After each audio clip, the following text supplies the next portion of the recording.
Attention seniors across Australia. There are 8 brand new rules coming into effect that could dramatically change your pension payments. And if you don't know about these changes, you could be leaving thousands of dollars on the table, or worse, facing unexpected payment cuts. These aren't small tweaks. These are major policy shifts that affect eligibility, payment amounts, and the benefits you're entitled to receive. Whether you're already receiving the age pension or planning to apply soon, these 8 rules will impact your financial future, and you need to understand them right now, before it's too late.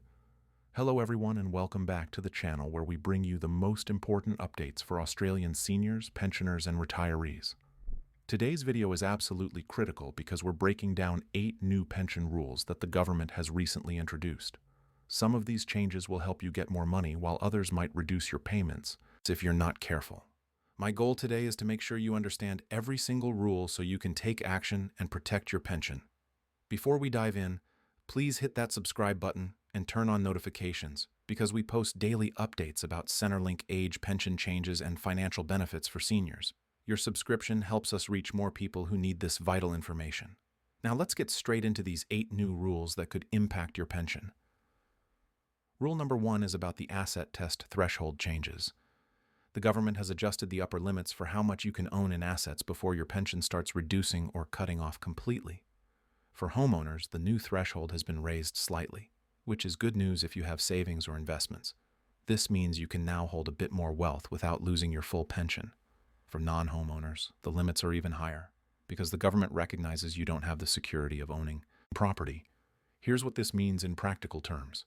If you've been hovering just above the old asset limit and receiving a part pension or no pension at all, you might now qualify for more money. On the flip side, if your assets have grown recently through inheritance, property sales, or investment gains, you need to report this to Centrelink immediately. Failing to do so could result in overpayments that you'll have to pay back with penalties. The key takeaway for rule number 1 is to review your asset position right now and make sure Centrelink has accurate information.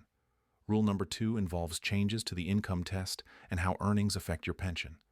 Previously, the income threshold was lower, meaning even small amounts of part-time work or investment income could significantly reduce your pension. The new rule has increased the amount you can earn before your pension decreases. This is fantastic news for seniors who want to keep working a few hours a week, or who have rental income from an investment property. The government wants to encourage seniors to stay active in the workforce without being penalized too harshly. However, there's a catch. If you earn above the new threshold, your pension reduction rate has also changed. This means the speed at which your pension decreases for every dollar you earn has been adjusted. For some people, this works in their favor, but for higher earners, it might mean a steeper reduction. The important thing is to calculate your specific situation. If you're thinking about taking on casual work consulting or renting out a room in your home, you need to understand exactly how much pension you'll keep. Rule number 3 is about the deeming rates used to calculate investment income. Deeming rates are the assumed rates of return that Centrelink applies to your financial investments like savings accounts, term deposits, and shares. Even if your actual returns are lower, Centrelink uses these rates to estimate your income. The new rule has adjusted these deeming rates to better reflect current market conditions. With interest rates changing and investment returns fluctuating, the government has recalibrated the lower and upper deeming rate thresholds. For most pensioners, this change is positive because the rates have been adjusted downward slightly, meaning Centrelink assumes you're earning less from your investments than before. This can result in a higher pension payment. But here's what you need to watch out for. If you have large amounts in high-interest savings accounts or term deposits, even a small change in deeming rates can impact your fortnightly payment by hundreds of dollars. Make sure you understand how your specific investments are being assessed under the new deeming rules. Rule number 4 addresses the treatment of family trusts and gifting. This is a big one that many seniors overlook. If you've transferred money or property to family members in the past 5 years, Centrelink may still count this as part of your assets under the gifting rules. The new changes have tightened the regulations around what's considered a legitimate gift versus what's seen as deprivation of assets.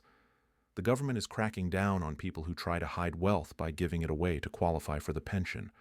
Under the new rule, there's a strict annual gifting limit, and anything above this amount will be counted as an asset for 5 years from the date of the gift.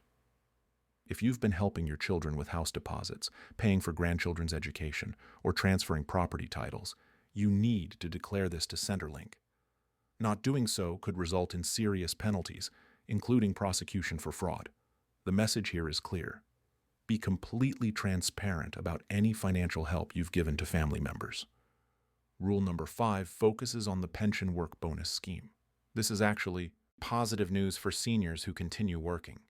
The work bonus allows you to earn a certain amount from employment each year without it affecting your pension. The new rule has increased this bonus threshold significantly, giving working pensioners more breathing room.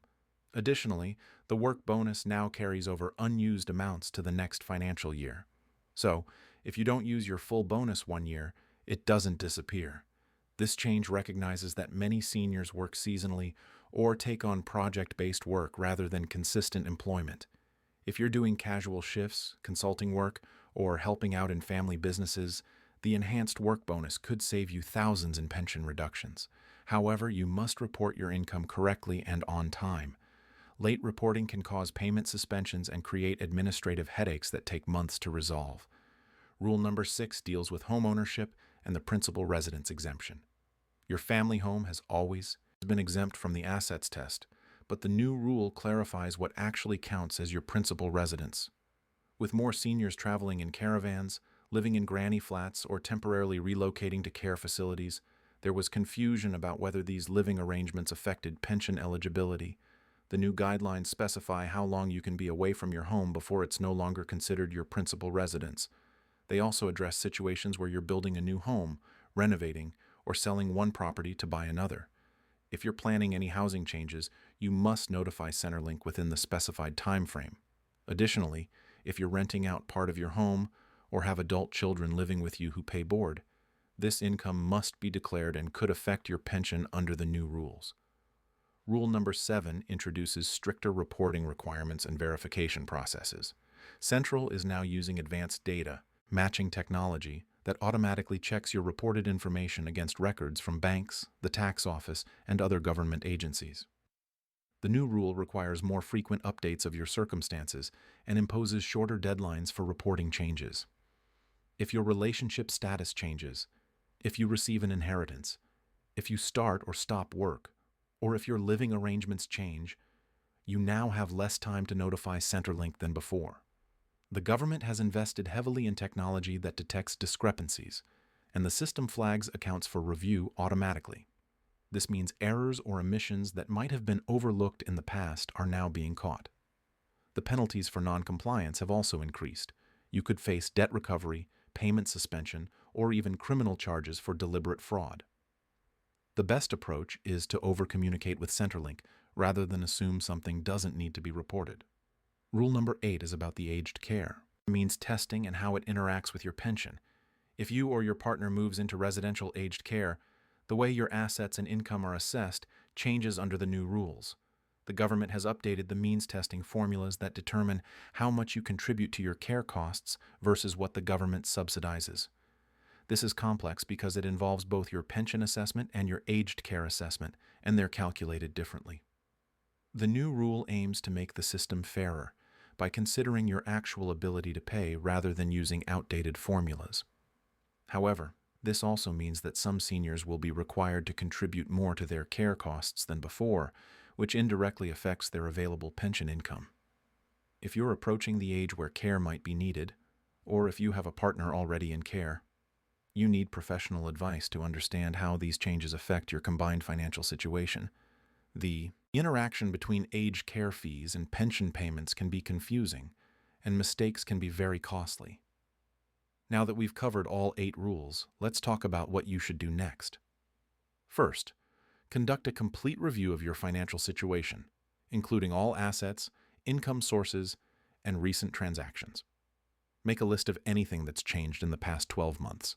Second, log into your MYGV account and check that all your details are current and accurate.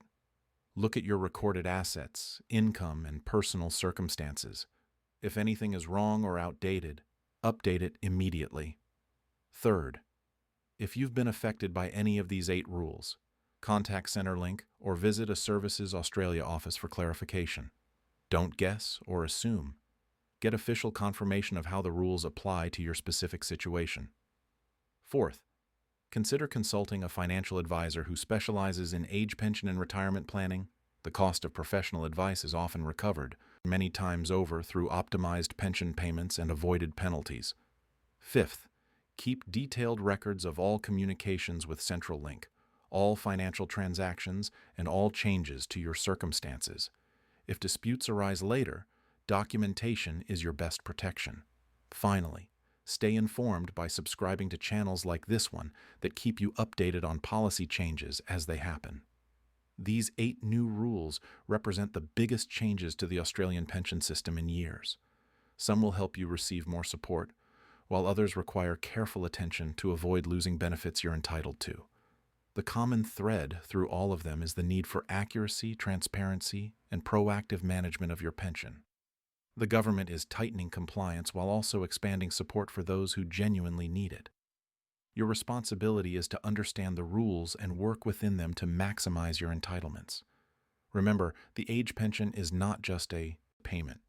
It's recognition of your lifetime of contribution to this country.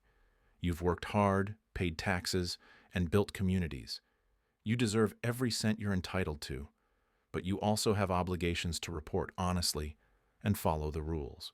These 8 changes are designed to make the system more sustainable and fair for everyone, but they only work if pensioners understand and comply with them. If this video has helped you understand these important changes, please give it a thumbs up and share it with other seniors who need to know about these rules.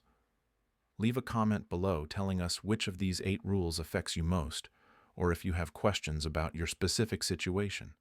While we can't provide personal financial advice in the comments, we can point you toward resources and clarify general information.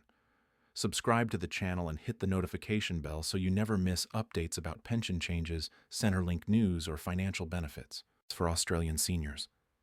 From our entire team, thank you for watching and for trusting us to keep you informed.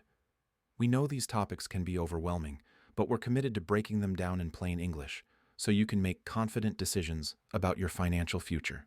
Stay informed, stay compliant, and make sure you're getting every benefit you deserve. Take care, stay safe, and we'll see you in the next video with more essential information for Australian pensioners.